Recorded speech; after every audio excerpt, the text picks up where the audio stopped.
الحمد للہ الذی خلقنا وہدانا امر بالطاعات لما فیها من الخیر والبرکات ونہى عن المحرمات لما فیها من الشؤم والشرور والہلکات احمد ربی واشکرہ علی نعمہ التي لا يحصیها الا هو ما علمنا منها وما لم نعلم. ہر طرح کی حمد و ثنا اللہ رب العزت کے لیے ہے جس نے ہمیں پیدا کیا اور ہمیں ہدایت بخشی. اس نے ہمیں اطاعت کے کاموں کا حکم دیا کیونکہ ان میں خیر اور برکتیں ہیں، اور حرام کاموں سے منع کیا کیونکہ ان میں نحوست، شر اور تباہیاں ہیں. میں اپنے رب کی حمد کرتی ہوں اور اس کا شکر ادا کرتی ہوں، اس کی ان نعمتوں پر جن کو اس کے سوا کوئی شمار ہی نہیں کر سکتا، ان نعمتوں پر جن کو ہم جانتے ہیں، اور ان نعمتوں پر بھی میں اللہ کا شکر ادا کرتی ہوں جن کو ہم جانتے ہی نہیں ہیں لیکن ہم ان نعمتوں سے فائدہ اٹھا رہے ہیں. اللہ سبحانہ وتعالیٰ نے ہمیں پیدا کیا اور پیدا کر کے یوں ہی چھوڑ نہیں دیا بلکہ ہماری ہدایت کا بھی انتظام کیا. آدم علیہ السلام اس دنیا پر، اس پلانٹ پر سب سے پہلے نبی تھے، اور پھر اس کے بعد انبیاء کا سلسلہ ہمیشہ جاری رہا یہاں تک کہ محمد رسول اللہ صلی اللہ علیہ وسلم خاتم النبیین پر آ کر مکمل ہو گیا. پھر اسی طرح اللہ سبحانہ تعالیٰ نے انسانوں کی ہدایت کے لیے انبیاء پر، صحیفے، رسولوں پر کتابیں نازل کی. بڑی بڑی کتابوں کے نام تو ہم سب کو معلوم ہیں، اور ان سب کے آخر میں ہمارے لیے ہدایت کا سرچشمہ قرآن حکیم بھیجا جو محمد رسول اللہ صلی اللہ علیہ وسلم کے قلب مبارک پر نازل ہوا. اور آپ کیا تھے؟ چلتا پھرتا قرآن تھے. جو کچھ آپ نے قرآن میں سے تعلیم دی اس پر خود عمل کر کے بھی دکھایا. لہٰذا ہمارے لیے ہدایت کے دو بڑے سرچشمے ہیں، ایک ہے اللہ کی کتاب قرآن مجید، اور دوسرے ہے محمد رسول اللہ صلی اللہ علیہ وسلم کی سیرت، آپ کی سنت، آپ کی حدیث. قرآن مجید میں احکامات ملتے ہیں اور ان کی عملی تفسیر ہمیں رسول اللہ صلی اللہ علیہ وسلم کی زندگی میں ملتی ہے. آپ کا دن کیسے ہوتا تھا، آپ دن کیسے گزارتے تھے، ہمیں اپنے دن کیسے گزارنے چاہیے، اپنی زندگی کیسے گزارنی چاہیے، اس کے بارے میں ہمیں ضرور رہنمائی حاصل کرنی چاہیے. اس دنیا میں رہتے ہوئے کامیابی کے راستے کون سے ہیں اور حقیقی کامیابی کس چیز کا نام ہے، یہ ہم سب کو معلوم بھی ہونا چاہیے اور اس کی یاد دہانی بھی ہوتی رہنی چاہیے.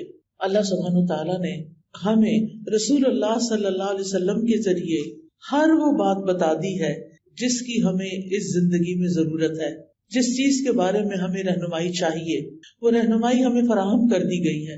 لیکن افسوس یہ کہ آج امت کی اکثریت اس رہنمائی سے غافل ہے. ہم تعلیم حاصل کرتے ہیں، یعنی دنیاوی تعلیم، اسکولز میں، کالجز میں، اور کرنی بھی چاہیے، کیوں نہ کی جائے. امت مسلمہ کی ضرورت ہے کہ اس کے افراد ہائیلی ایجوکیٹڈ ہوں، علم کے میدان میں، تحقیق اور ریسرچ کے میدان میں بہت آگے ہوں. علامہ اقبال کہتے ہیں نا کہ محبت مجھے ان جوانوں سے ہے جو ستاروں پہ ڈالتے ہیں کمند. تو ستاروں پہ کمندیں تو مسلمانوں کو ڈالنی چاہیے تھی، لیکن افسوس یہ کہ آج ہم اس میدان میں بھی پیچھے ہیں. تو اس لیے جو بھی بچیاں آج یہاں حاضر ہیں، میں ان سب سے یہ کہوں گی کہ وہ اپنی تعلیم کے میدان میں خوب محنت کریں، اور جتنا ان کو آتا ہے اس کو کافی نہ سمجھیں. اپنی تھنکنگ کو بہت ہائی رکھیں اور بہت آگے تک کے لیے سوچیں. یہ مت سوچیں کہ اچھا میں میٹرک کر لوں یا ایف اے کر لوں یا بی اے کر لوں اور جب رشتہ آئے، شادی ہو جائے تو بس پڑھنا لکھنا چھوڑ دوں، جو کہ ہمارے معاشرے کا عام طور پر ٹرینڈ بن چکا ہے کہ لڑکیاں اس وقت تک تعلیم حاصل کرتی رہتی ہیں جب تک ان کی شادی نہیں ہو جاتی، اور شادی ہو جاتی ہے تو کتابیں بند کر کے رکھ دی جاتی ہیں. حالانکہ میں سمجھتی ہوں کہ شادی کے بعد انسان کو زیادہ ضرورت پڑتی ہے اس بات کی کہ اب وہ علم حاصل کرے، کیونکہ شادی کے بعد کی زندگی ایک عملی زندگی ہوتی ہے، اور عملی زندگی کے لیے عملی رہنمائی بھی بہت ضروری ہے. بہرحال زندگی کا کوئی بھی حصہ ہو، ہمیں یہ یاد رکھنا چاہیے کہ ہماری کامیابی، ہماری فلاح صرف دنیا کی کامیابی نہیں ہے، بلکہ جب تک ہم آخرت میں کامیاب نہ ہوں اس وقت تک کامیاب نہیں ہیں. چاہے دنیاوی اعتبار سے ہم کتنا بھی آگے نکل جائیں، کتنی بھی ڈگریاں ہوں ہمارے پاس، کتنا بھی مال ہو، کتنی بھی زندگی کی عیش و عشرت ہمارے پاس ہو، لیکن اگر اللہ ہم سے راضی نہیں تو کچھ بھی نہیں. انسان کی اصل خوش قسمتی، انسان کی اصل سعادت اور اس کی محنتوں کا صلہ اس کے رب کے پاس ہے. لہٰذا ہماری ہر کوشش کی ڈائریکشن یہی ہونی چاہیے کہ ہم اپنے رب کو راضی کرنے والے ہوں. قرآن مجید میں سورۃ آل عمران میں آتا ہے فَمَنْ زُحْزِحَ عَنِ النَّارِ وَأُدْخِلَ الْجَنَّةَ فَقَدْ فَازَ، جو آگ سے بچا لیا گیا اور جنت میں داخل کر دیا گیا وہ دراصل کامیاب ہوا. جنت سے کم کسی چیز پہ راضی نہ ہو. آپ اپنی کوششوں کو صرف یہاں تک نہ رکھیں کہ ہمیں دنیا میں تھوڑا سا فائدہ مل جائے، اچھی جاب مل جائے، اچھا پروفیشن ہو، عزت ہو، اچھا گھر ہو، اچھی گاڑی ہو، اینڈ دیٹس اٹ. یہ سب چیزیں تو ہم سے چھٹ جائیں گی. انسانوں کے پاس بہت کچھ ہوتا ہے لیکن اپنی قبر میں تو کوئی کچھ بھی نہیں لے کے جاتا. یہ تو سب دنیا کی کامیابیاں ہیں اور یہ دنیا کی کامیابیاں ہمارے لیے کافی نہیں ہیں. ہم مسلمان ہیں اور ہمارا اس بات پر ایمان ہے کہ اس زندگی کے بعد ایک اور زندگی ہے اور وہ زندگی ہمیشہ کی زندگی ہے. وَإِنَّ الدَّارَ الْآخِرَةَ لَهِيَ الْحَيَوَانُ، کہ آخرت کا گھر ہی تو دراصل زندگی ہے. وہاں جو زندگی ملے گی جنت میں اس کو تو کبھی ختم ہونا ہی نہیں، وہ ہمیشہ ہمیشہ کے لیے. خالدین فیہا ابدا، یہ الفاظ بار بار آپ کو قرآن مجید میں ملیں گے. اس لیے ہم میں سے ہر ایک کی تڑپ، لگن، دعا، کوشش یہ ہونی چاہیے کہ میں اس دنیا میں رہتے ہوئے جو بھی کروں مجھے اس کا بدلہ آخرت میں ضرور ملے. اور یہ اسی وقت ہو سکتا ہے جب ہم اپنی نیت کو اللہ کے لیے خالص کر کے رسول اللہ صلی اللہ علیہ وسلم کے طریقوں پہ چل کے اپنے اعمال کو اچھا کریں. کیونکہ نیک عمل صرف وہ نہیں ہوتا جس کو ہمارا دل نیک کہتا ہے. نیک عمل وہ ہوتا ہے جس کو اللہ رب العزت نے نیک قرار دیا ہے، جس کے اندر اخلاص ہو اور اتباع ہو. اخلاص کے اللہ کے لیے ہو اور اتباع رسول اللہ صلی اللہ علیہ وسلم کا ہو. پھر اسی طرح اللہ سبحانہ وتعالیٰ قرآن مجید میں ایمان والوں کو خطاب کر کے فرماتے ہیں یا ایھا الذین آمنوا، یا ایھا الذین آمنوا ارکعوا واسجدوا واعبدوا ربکم وافعلوا الخیر لعلکم تفلحون. اے لوگو جو ایمان لائے ہو، رکوع کرو، سجدہ کرو اور اپنے رب کی عبادت کرو اور نیکی کے کام کرو تاکہ تم کامیاب ہو جاؤ. تو ایک مومن کی کامیابی تو اس میں ہے کہ وہ اس دنیا سے رخصت ہو اور اس کا رب اس سے راضی ہو، اور رب نے جو احکامات اس کو دیے ہیں اطاعت کے، عبادت کے، ان کو پورا کر کے جانے والا ہو. تو سب سے پہلا کام جو اس آیت میں ہمیں بتایا گیا وہ نماز کا قیام ہے. رکوع اور سجدے کرو، پھر اللہ کی عبادت کرو، پھر نیکی کے تمام کام کرو جس میں اللہ کی عبادت کے علاوہ صلہ رحمی یعنی رشتہ داروں سے حسن سلوک، مہمان نوازی، بیمار پرسی، محتاجوں اور غریبوں کو کھانا کھلانا اور دیگر اچھے اخلاق شامل ہیں. تو کامیابی کے لیے یہ تمام کام ضروری ہیں. اس لیے ہمیں ان سارے کاموں کو اس طریقے پر کرنے کی ضرورت ہے جو ہمیں نبی صلی اللہ علیہ وسلم نے سکھا دیے ہیں. ہم سب دیکھتے ہیں کہ دن کا آغاز ہم رات کو سونے کے بعد جاگنے سے کرتے ہیں. تو اب میں سٹیپ بائی سٹیپ دن کے مختلف کاموں کے بارے میں کچھ باتیں ذکر کروں گی. آپ اپنے پاس نوٹ بھی کر سکتے ہیں، اپنے پاس ٹو ڈو لسٹ بنا سکتے ہیں کہ آپ نے کیا کیا کرنا ہے. یعنی سب سے پہلے صبح کے وقت کیا کرنا ہے. رسول اللہ صلی اللہ علیہ وسلم نے فرمایا ہر شخص صبح کے وقت اٹھتا ہے تو اپنے نفس کا سودا کرتا ہے، پھر یا تو اسے آزاد کرتا ہے یا اسے ہلاک کرتا ہے. یعنی ہر شخص ہر روز ایک تجارت کرتا ہے جس میں یا تو وہ فائدہ اٹھاتا ہے یا وہ نقصان اٹھاتا ہے. ہر روز ہمیں دن کے 24 آورز مل جاتے ہیں اور 24/7 یعنی پورے ہفتے میں ہمیں ہر روز 24 آور ملتے ہیں. اب کچھ لوگ ایسے ہیں کہ جو ان 24 آورز کو بہترین طریقے سے گزارتے ہیں اور پھر وہ کامیاب ہو جاتے ہیں. ان کا سودا نفع بخش ہوتا ہے، وہ پروفٹ کما لیتے ہیں. اور کچھ لوگ انہی 24 آورز کو ضائع کر کے دنیا میں بھی نقصان اٹھاتے ہیں اور آخرت میں بھی نقصان اٹھاتے ہیں. تو اس لیے ہمیں وہ کام لازمی کر لینے چاہیے کہ جن سے یہ 24 آورز ہمارے سیکیور ہو جائیں اور ہماری کامیابی کا راستہ ان سے طے ہو جائے. سب سے پہلی چیز جو آنکھ کھلتے ہی ہمیں کرنی چاہیے وہ ہے صبح کی دعا، جس کا آغاز ہوتا ہے الحمدللہ سے. الحمدللہ الذی احیانا بعدما اماتنا والیہ النشور. سب تعریفیں اس اللہ کے لیے ہیں جس نے ہمیں مرنے کے بعد زندہ کیا اور اسی کی طرف دوبارہ لوٹنا ہے. اب آپ دیکھیے کہ یہاں پر زندگی اور موت کی بات کی جا رہی ہے. آپ کو یہ تو معلوم ہی ہوگا کہ النوم اخو الموت، کہ نیند موت کی بہن ہوتی. جس طرح نیند میں انسان کچھ دیکھتا نہیں، کچھ سنتا نہیں، اسی طرح موت کے بعد بھی انسان کا دیکھنا سننا ختم ہو جائے گا۔ اب آپ دیکھیے کہ قرآن مجید سے ہمیں پتہ چلتا ہے کہ ہم جب رات کو سوتے ہیں تو ہماری ایک روح لے لی جاتی ہے۔ اسی وجہ سے وہ روح آپ دیکھیں کہ جہاں جہاں جاتی ہے، جو جو کچھ دیکھتی ہے، اس کا ایک کنیکشن انسان کے ساتھ بھی ہوتا ہے، تو اسی کی بنا پہ ہم خواب دیکھتے ہیں۔ اور بعض اوقات وہ انسان جو ہے وہ بہت سفر طے کر رہا ہوتا ہے، جو لوگ دنیا سے گزر چکے ہیں ان سے جا کے مل رہا ہوتا ہے، تو یہ دراصل روحوں کی ملاقات ہوتی ہے۔ تو جس شخص کو اللہ تعالیٰ زندگی دیتا ہے اس کی روح واپس اس کے جسم میں صبح جاگتے ہی لوٹا دی جاتی ہے، اور جن کی موت نیند کے اندر لکھی ہوتی ہے ان کی روح واپس نہیں آتی۔ اسی لیے آپ نے ضرور یہ سنا ہوگا کہ فلاں شخص سویا تو پھر اٹھا ہی نہیں، کیونکہ اس کی وہ روح جس پر اس کی زندگی کا دار و مدار تھا وہ اس کو واپس نہیں دی گئی۔ تو یاد رکھیے ہماری زندگی اور ہماری موت ٹوٹلی اللہ سبحانہ و تعالیٰ کے کنٹرول میں ہے۔ اس لیے ہر روز جب صبح ہمیں زندگی کا ایک اور دن ملتا ہے تو ہمیں کیا کرنا چاہیے؟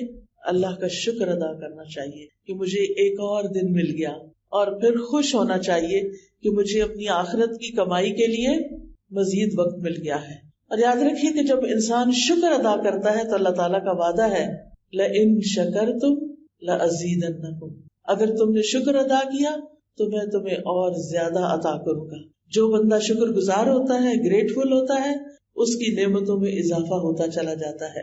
پھر آپ دیکھیے کہ ہم عام طور پر بھی اللہ سبحانہ وتعالیٰ کی اللہ کی تعریف کیوں کریں؟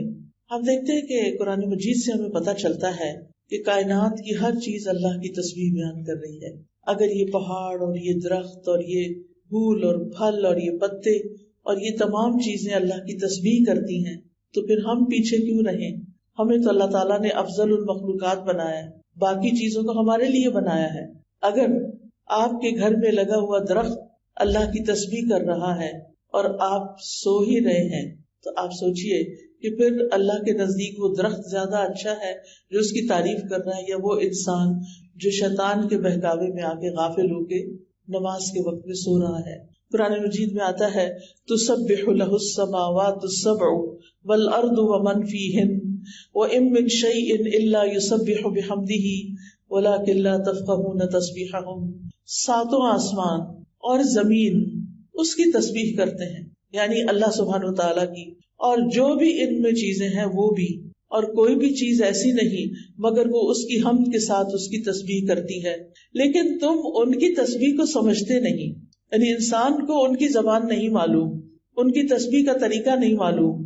بے شک وہ ہمیشہ سے بردبار نہایت بخشنے والا ہے، یعنی اللہ رب العزت انسانوں کو معاف کر دیتا ہے کہ جس وقت ساری کائنات اللہ کی حمد بیان کر رہی ہوتی ہے، سارے فرشتے اللہ تعالیٰ کی عبادت میں لگے ہوئے ہوتے ہیں، وہاں ایک انسان جس کو اختیار دیا گیا ہے، جس کو اللہ تعالیٰ نے چوائس دے دی ہے، وہ اپنی چوائس سے اللہ کی عبادت کرے تو ساری مخلوق سے افضل ہو جاتا ہے، اور جب وہ اللہ کی دی ہوئی اس آزادی سے فائدہ نہیں اٹھاتا اور اللہ کی نافرمانی کرتا ہے تو ساری مخلوقات سے زیادہ نچلا ہو جاتا ہے۔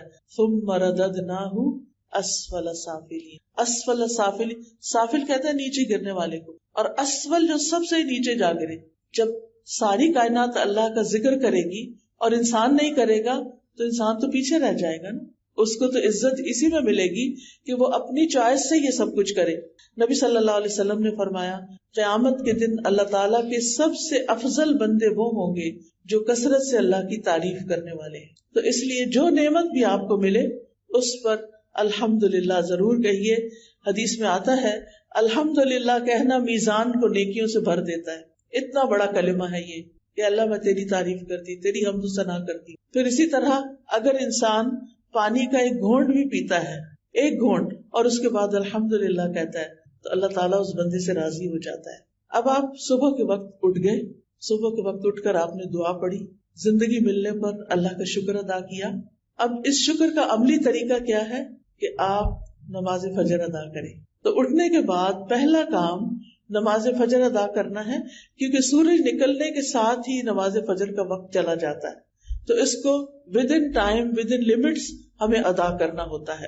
فجر کی نماز جو ہے یہ عمل کی پہلی بنیاد ہے، اس وقت آپ نے ثابت کر دیا کہ آپ اللہ کے بندے ہیں یا اپنے نفس کے بندے ہیں. جو نفس کے بندے ہوتے ہیں وہ اپنی مرضی کے کام کرتے ہیں اٹھ کے، اور جو اللہ کے بندے ہوتے ہیں، جو اللہ کی عبادت گزار ہوتے ہیں، وہ پہلا کام کیا کرتے ہیں؟ نماز ادا کرتے ہیں. رسول اللہ صلی اللہ علیہ وسلم نے فرمایا اللہ نے بندوں پر 5 نمازیں فرض کی ہیں، جس نے انہیں ادا کیا اور ان کا حق ہلکا سمجھتے ہوئے ان میں سے کچھ ضائع نہیں کیا، تو اللہ کا اس کے لیے قیامت کے دن کے لیے یہ وعدہ ہے کہ اس کو جنت میں ضرور داخل فرمائے. اور جس نے ان نمازوں کو ادا کیا مگر ان کا حق ہلکا سمجھتے ہوئے ان میں سے کچھ ضائع کر دیا، تو اللہ کا اس کے لیے کوئی عہد نہیں، وہ چاہے تو عذاب دے اور چاہے تو معاف فرما دے. لہٰذا نماز کو معمولی چیز نہیں سمجھنا چاہیے. اللہ سبحانہ تعالیٰ صبح فجر کی نماز کے بعد اور عصر کی نماز کے بعد فرشتوں سے بندوں کا حال پوچھتے ہیں کہ جب تم گئے تھے، یہ تو آپ کو معلوم ہے نا، ہمارے دائیں بائیں کرامن کاتبین ہیں، 2 فرشتے ہیں. ان کی ڈیوٹی 24 آور کی نہیں ہوتی، ان کی ڈیوٹی 12 آور ہوتی ہے، اور یہ فجر اور عصر کے وقت اپنی ڈیوٹی تبدیل کر دیتے ہیں.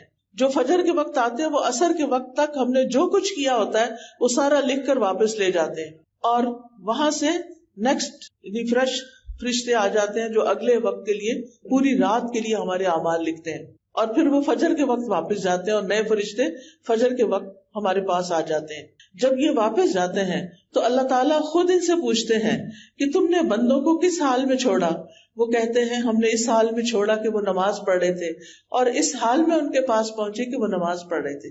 تو جو شخص فجر اور عصر کی نماز کا اہتمام کرتا ہے اس کی ڈیلی رپورٹ اللہ سبحانہ وتعالیٰ کے پاس بہت بہترین جاتی ہے کہ وہ نماز پڑھ رہے تھے. پھر آپ دیکھیے کہ قیامت کے دن سب سے پہلا سوال بھی کس کے بارے میں ہوگا؟ نماز کے بارے میں. اگر نماز درست ہوئی تو ساری چیزیں ٹھیک ہو جائیں گی، اور اگر نماز درست نہیں تو سارے اعمال میں بگاڑ آ جائے گا.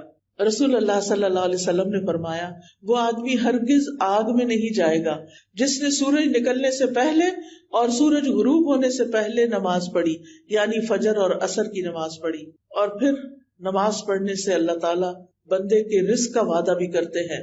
فرمایا وَأْمُرْ أَهْلَكَ بِالصَّلَاةِ وَاصْطَبِرْ عَلَيْهَا لا نسألك رزقا نحن نرزقك، اور اپنے گھر والوں کو نماز کا حکم دیجیے اور اس پر خوب کاربند رہیے، ہم تم سے کسی رزق کا مطالبہ نہیں کرتے، ہم ہی تمہیں رزق دیں گے. تو اس سے یہ پتہ چلتا ہے کہ جو شخص اپنی عبادت صحیح طور پر کرتا ہے اللہ سبحانہ تعالیٰ اس کو تنہا نہیں چھوڑتا. نماز سے انسان کے گھر میں برکت آتی ہے، اس لیے خود بھی نماز ادا کرنی چاہیے اور گھر والوں کو بھی اس کا حکم دینا چاہیے. فجر کی سنتوں کو کبھی نہ چھوڑیں. نبی صلی اللہ علیہ وسلم نے فرمایا فجر سے پہلے کی 2 رکعتیں دنیا اور جو کچھ اس میں ہے اس سے بہتر ہے. یعنی فجر کی سنتیں بہتر ہیں کس سے؟ پوری دنیا سے. اگر آپ کو پوری دنیا بھی مل جائے تو بھی وہ کم ہے بنسبت اس کے کہ آپ 2 رکعت نماز سنت ادا کریں. اور اگر سنت کا اتنا بڑا اجر ہے تو پھر فرض کا کیا ہوگا. یاد رکھیے فجر کے وقت سوئے رہنے کی مذمت ہے. فجر کے وقت سونا درست نہیں. ایک آدمی جو رات سے لے کر صبح تک سوتا رہا، آپ نے اس کے بارے میں فرمایا یہ وہ شخص ہے جس کے کان میں شیطان نے پیشاب کر دیا تھا. اب شیطان بھی ہم نے نہیں دیکھا اور اس کا پیشاب بھی نہیں دیکھا، لیکن نبی صلی اللہ علیہ وسلم نے فرمایا ہے تو بات درست ہوگی، کیونکہ آپ صادق اور امین تھے.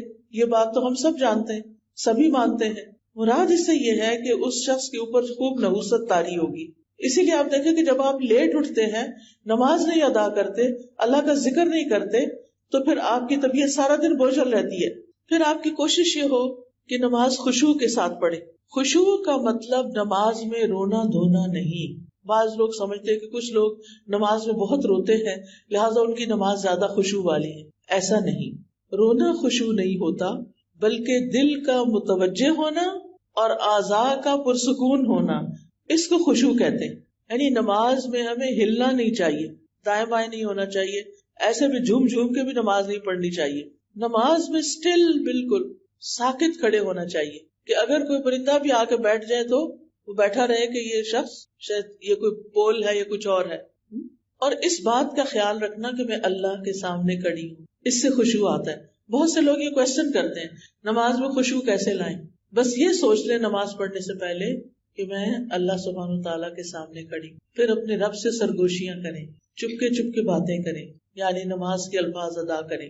خشوع کے بغیر نماز ایسے ہی ہے جیسے روح کے بغیر جسم۔ خشوع نماز کی روح ہے، اور کامیاب ہونے والے مومنوں کی صفت یہ ہے، قد افلح المؤمنون الذین هم فی صلاتهم خاشعون، یقیناً فلاح پا گئے وہ مومن جو اپنی نمازوں میں خشوع اختیار کرتے ہیں۔ رسول اللہ صلی اللہ علیہ وسلم نے فرمایا، جب کوئی شخص نماز پڑھتا ہے تو وہ اپنے رب تبارک و تعالیٰ سے سرگوشی کرتا ہے، چنانچہ اسے معلوم ہونا چاہیے کہ وہ اپنے رب سے کیا سرگوشی کر رہا ہے۔ لہٰذا جب آپ نماز میں ہوں تو بہت سکون کے ساتھ کھڑے ہوں، رکوع میں جائیں تو ٹک جائیں پھر کھڑے ہوں، سجدے میں جائیں تو ماتھا اور ناک آپ کا زمین پر ٹک جائے اور تسبیحات پڑھیں، ہر ہڈی اپنی جوڑ پر آ جائے اور پھر آپ سیدھے کھڑے ہوں۔ یعنی یہ نہیں کہ آپ رکوع میں گئے ہیں ایسے جلدی سے نیچے ہوئے پھر کھڑے ہو گئے پھر جلدی سے سجدہ۔ کئی لوگ تو دونوں سجدے بس ایک ہی دفعہ سر رکھ کے 2 دفعہ مار کے اٹھ جاتے ہیں، یہ تو سجدہ نہیں ہوتا۔ ہم اللہ کے سامنے کھڑے، نماز میں یہ سوچ ہمارے اوپر چھائی رہے، غالب رہے کہ میں اللہ کے سامنے ہوں، میرا رب مجھے دیکھ رہا ہے، اور اجر کو بھی سامنے رکھے۔ نبی صلی اللہ علیہ وسلم نے فرمایا، تم جب بھی کوئی سجدہ کرتے ہو تو اللہ اس سجدے کی وجہ سے تمہارا ایک درجہ بڑھا دیتا ہے، ہر سجدے کی وجہ سے ایک درجہ بڑھ جاتا ہے، اور اسی کے ذریعے تمہاری ایک خطا بھی مٹا دیتا ہے۔ تو یاد رہے گی یہ بات، سجدے سے کیا ملے گا؟ ایک درجہ بلندی، یعنی پہلے جنت میں جہاں مقام تھا اس سے اوپر ہو گئے، اوپر اوپر اوپر۔ اور کیا ملتا ہے؟ ایک خطا مٹ جاتی ہے، ایک غلطی صاف ہو جاتی۔ نماز کے بعد فوراً مصلی سے نہیں اٹھے، بیٹھے رہیں، ذکر اذکار کریں۔ کیوں؟ اس لیے کہ اس کا بہت بڑا اجر ہے۔ رسول اللہ صلی اللہ علیہ وسلم نے فرمایا، جب تک تم اپنے اس مصلی پر بیٹھے رہو جہاں تم نے نماز پڑھی تھی اور بے وضو نہ ہو، یعنی وضو نہ ٹوٹے، تو فرشتے تمہارے لیے دعا کرتے رہتے ہیں، اللہم اغفر لہ، اللہم ارحمہ، اے اللہ اس کو بخش دے، اے اللہ اس پر رحم فرما دے۔ تو کیا کرنا چاہیے پھر؟ اپنی جگہ پر تھوڑی دیر بیٹھ کے تسبیحات کر کے دعائیں فرشتوں کی لے کے پھر اٹھیں۔ اب یہ جو تسبیحات ہے نا، 2 طرح سے ہیں، ایک تو ہے 33 بار، 33 مرتبہ اللہ اکبر، اور پھر آخری بار لا الہ الا اللہ وحدہ لا شریک لہ لہ الملک ولہ الحمد وہو علی کل شیء قدیر۔ تو یوں کہنے سے 34 دفعہ ہو جاتا ہے، اور حدیث سے یہ پتہ چلتا ہے کہ اس نے اپنی تسبیح پوری کر لی۔ اب آپ دیکھیے کہ اگر آپ کے پاس وقت نہیں اور آپ کو جلدی کسی کام سے جانا ہے تو پھر آپ کتنی دفعہ پڑھ لیں؟ 10 دفعہ۔ کیا پڑھیں گے؟ کیسے پڑھیں گے؟ سبحان اللہ سبحان اللہ 2 دفعہ چھوٹی انگلی کو پریس کریں گے، یا چھوٹی انگلی جو ہے وہ آپ کے انگوٹھے کے ساتھ لگے گی، ٹھیک ہے؟ تو آپ کو نمبر یاد رہے گا، سبحان اللہ سبحان اللہ سبحان اللہ سبحان اللہ سبحان اللہ سبحان اللہ سبحان اللہ سبحان اللہ، اور پھر سبحان اللہ پورے 10 ہو گئے۔ تو 10 بار تینوں تسبیحات پڑھ لیں، 10 بار سبحان اللہ، 10 بار الحمدللہ، اور 10 بار اللہ اکبر۔ اس کے بارے میں آپ صلی اللہ علیہ وسلم نے فرمایا، 2 خصلتیں یا 2 عادتیں ایسی ہیں کہ اگر کوئی مسلمان بندہ ان کی پابندی کر لے تو جنت میں داخل ہوگا، اور وہ بہت آسان ہے، مگر ان پر عمل کرنے والے بہت کم ہیں۔ ہر نماز کے بعد 10 مرتبہ سبحان اللہ، 10 مرتبہ الحمدللہ اور 10 مرتبہ اللہ اکبر کہے تو زبان کی ادائیگی کے اعتبار سے 150 بار ہے، اور مجموعی طور پر 5 نمازوں کے بعد جو عمل ترازو میں رکھا جائے تو 1500 ہے۔ کتنا اللہ سبحانہ تعالیٰ نے اجر لکھا ہے آپ کے لیے۔ اور اگر آپ نہیں پڑھتے، چھوڑ کے اٹھ جاتے، کتنی دیر لگتی ہے؟ 1 منٹ، 2 منٹ، 2 بھی نہیں لگتے۔ ہم اپنا سیل فون میں جا نماز کے ساتھ رکھ کے بیٹھتے ہیں، جو سلام پھیرا فٹافٹ فون اٹھا لیا، اور اگر ہمارے کام کا کوئی میسج نہ ہو تو پھر ہم کیا کرتے ہیں؟ کچھ بھی مل جائے وہ چلا لیتے ہیں، اور اتنے بڑے خیر اور خزانے سے محروم ہو جاتے ہیں۔ پھر ایک اور بات یہ ہے کہ اگر انگلیوں میں تسبیح کریں گے تو زیادہ ثواب ہوگا، انگلیاں گواہ بن جائیں گی، لہذا خوبصورتی کے ساتھ انگلیوں کو استعمال کرنا ہے، جیسے سبحان اللہ سبحان اللہ سبحان اللہ سبحان اللہ الحمدللہ الحمدللہ اللہ اکبر، یعنی اس طرح بھی آپ کر سکتے ہیں۔ پھر ہر نماز کے بعد آیت الکرسی پڑھیں، اس کا کیا ثواب ہوتا ہے؟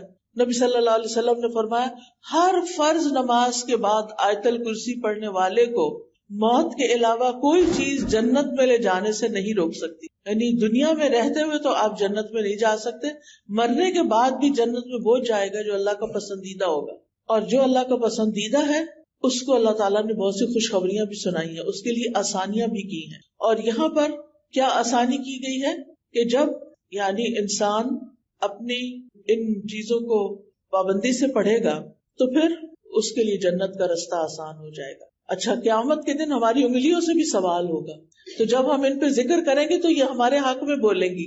قرآن مجید میں آتا ہے نا، وَتُكَلِّمُنَا أَيْدِيهِمْ وَأَرْجُلُهُمْ، ہم سے کلام کریں گے ان کے ہاتھ اور پاؤں.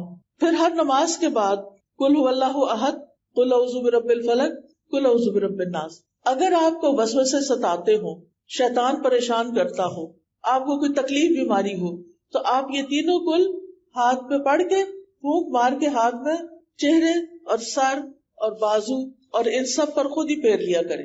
اس سے آپ بہت اچھا فیل کریں گے، بہت لائٹ فیل کریں گے. اگر آپ کو کوئی تھکاوٹ ہوئی بھی ہے، آپ کو کوئی بیماری ہے، کچھ بھی ہے، آپ اس کو اپنا معمول بنا لیں. پھر صبح کے اذکار پوری توجہ کے ساتھ کریں. اللہ سبحانہ وتعالیٰ قرآن مجید میں فرماتے ہیں یا ایھا الذین آمنوا اذکروا اللہ ذکرا کثیرا وسبحوہ بکرۃ واصیلا. اے ایمان والو، اللہ کو کثرت سے یاد کیا کرو. یہ کون کہہ رہا ہے کہ اللہ کو زیادہ یاد کیا کرو؟ کون کہہ رہا ہے؟ اللہ سبحانہ وتعالیٰ. یس، اللہ تعالیٰ فرما رہا ہے کہ اے ایمان والو اذکروا اللہ ذکرا کثیرا، اللہ کو بہت زیادہ یاد کیا کرو اور صبح و شام اس کی تسبیح بیان کیا کرو.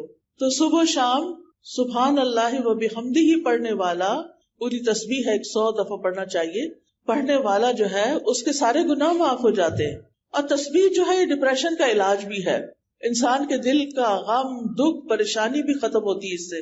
پھر اسی طرح آپ نے فرمایا جو شخص یہ تسبیح پڑھتا ہے سبحان اللہ و بحمدہ، قیامت کے دن اس سے زیادہ افضل کوئی بھی نہیں لائے گا.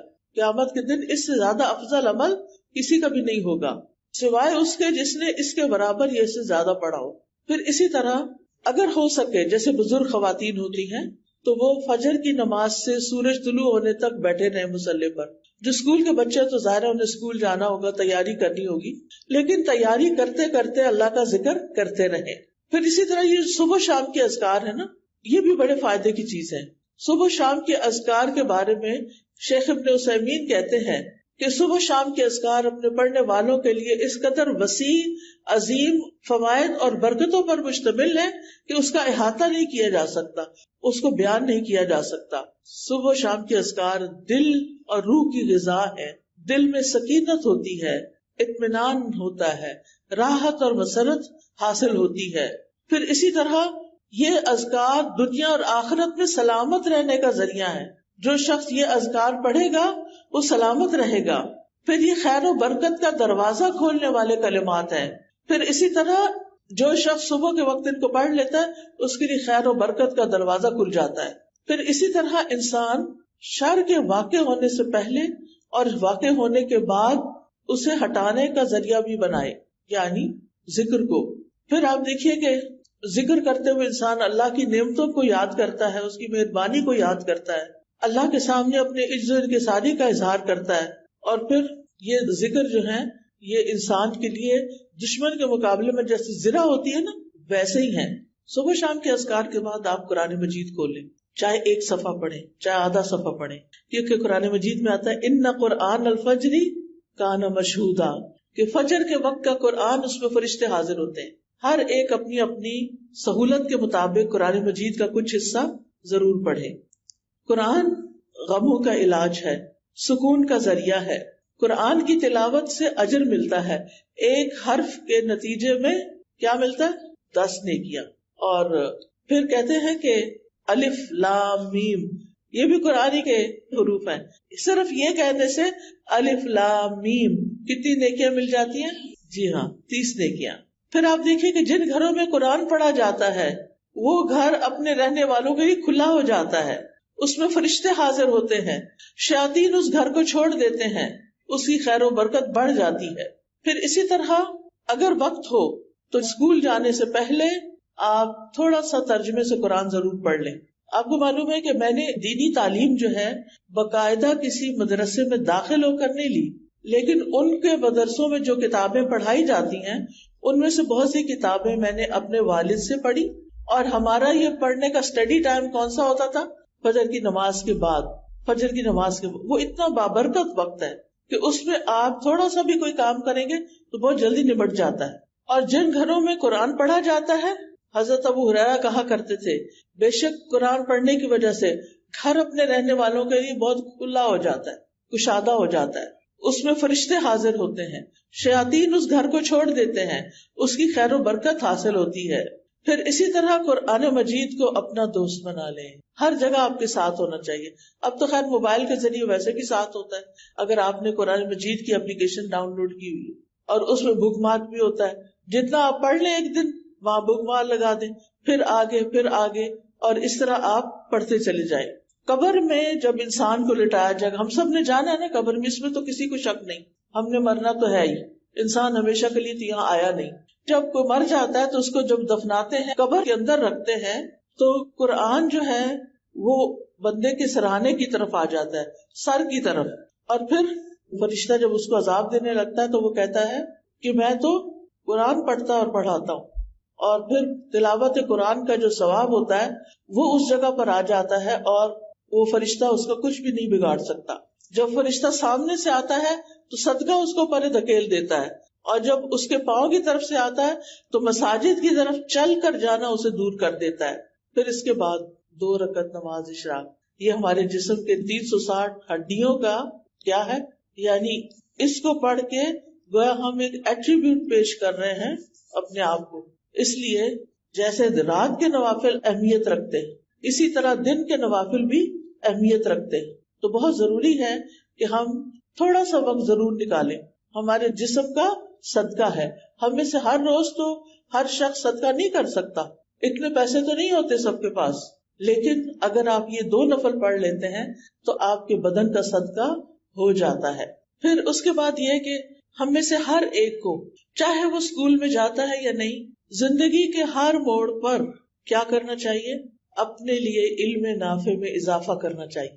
اچھی کتابیں پڑھیں. ماشاءاللہ آپ اسکول کالجز میں جاتے ہیں، آپ کے پاس لائبریریز ہیں، آپ لائبریریز سے اچھی کتابیں نکلوائیں اور ان کا مطالعہ کریں.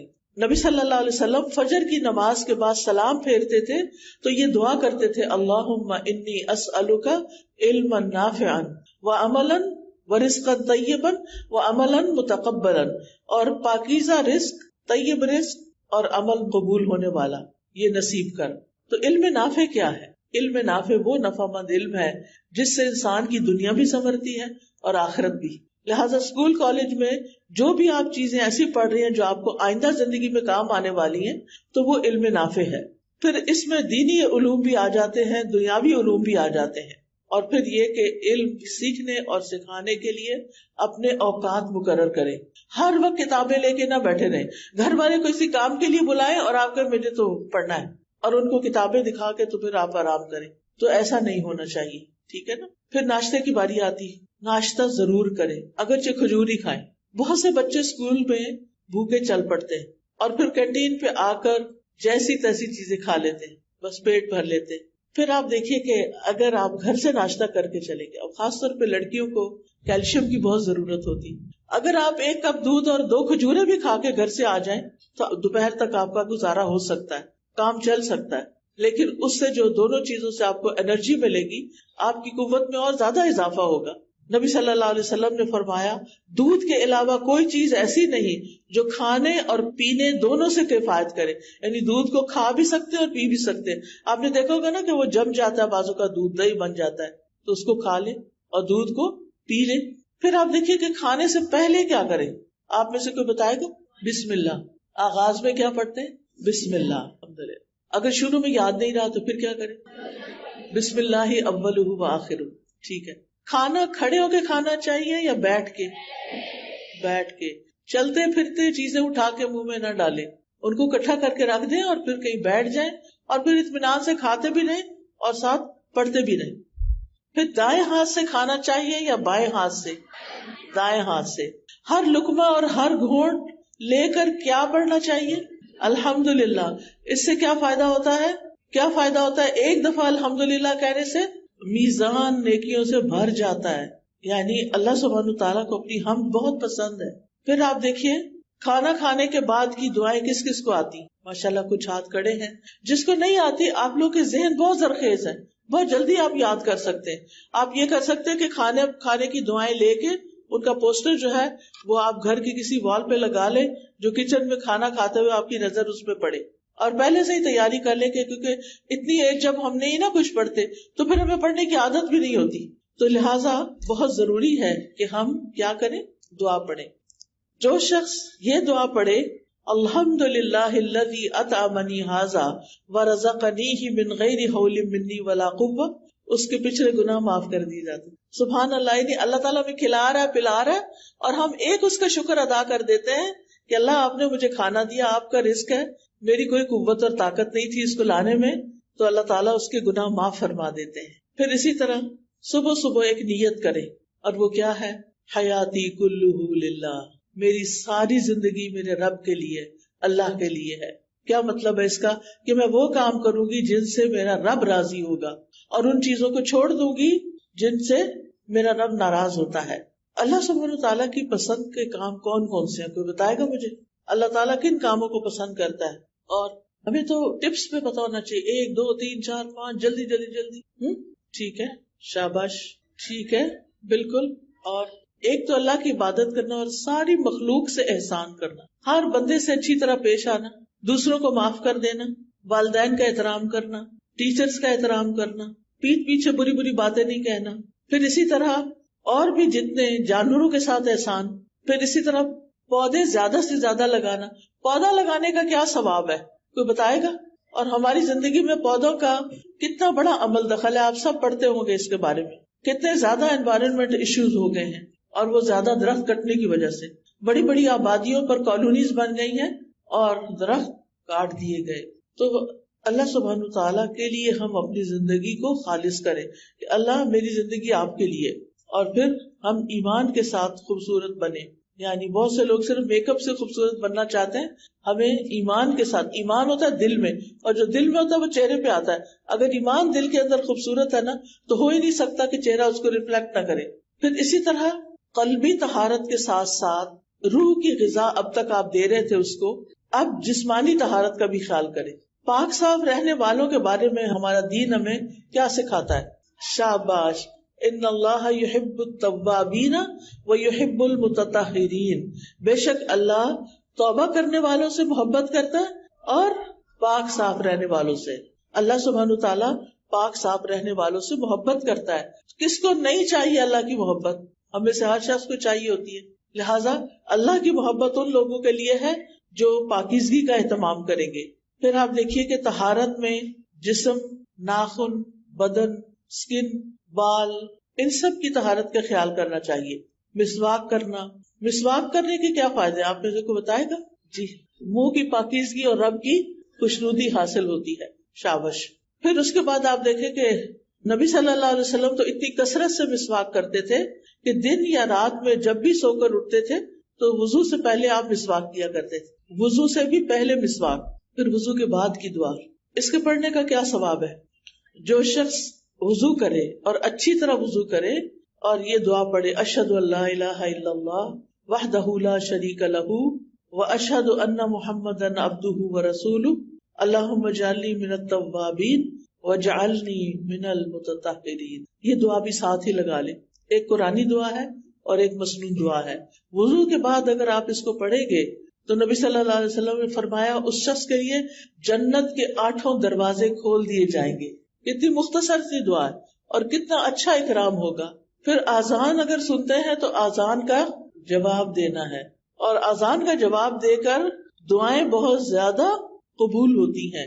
یعنی اگر آپ آذان سنتے ہیں اور کسی ایک، کیونکہ ہمارے ملک میں کیا ہوتا ہے ایک وقت میں سارے شروع ہو جاتے ہیں، پھر ایک کی بھی سمجھ نہیں آتی بعض اوقات تو، لیکن جو ایک سمجھ آ جائے اس کو سن کر آپ جواب دے دیں تو پھر ہر اذان جو ہو رہی ہے اس کا جواب دینے کی ضرورت نہیں رہتی. پھر اسی طرح آپ دیکھیں کہ اپنے رب کے ساتھ اپنا توکل جو ہے وہ مضبوط کریں، رب پر بھروسہ کریں. کوئی غم کی خبر سنیں، کوئی پریشانی کی سنیں، کوئی تکلیف ہو، کوئی مزری ہو، فوراً اپنے رب کی طرف رجوع کریں. اللہ تعالیٰ پر بھروسہ کرے. رب المشرق والمغرب لا الہ الا ہو فاتخذہ وکیلا.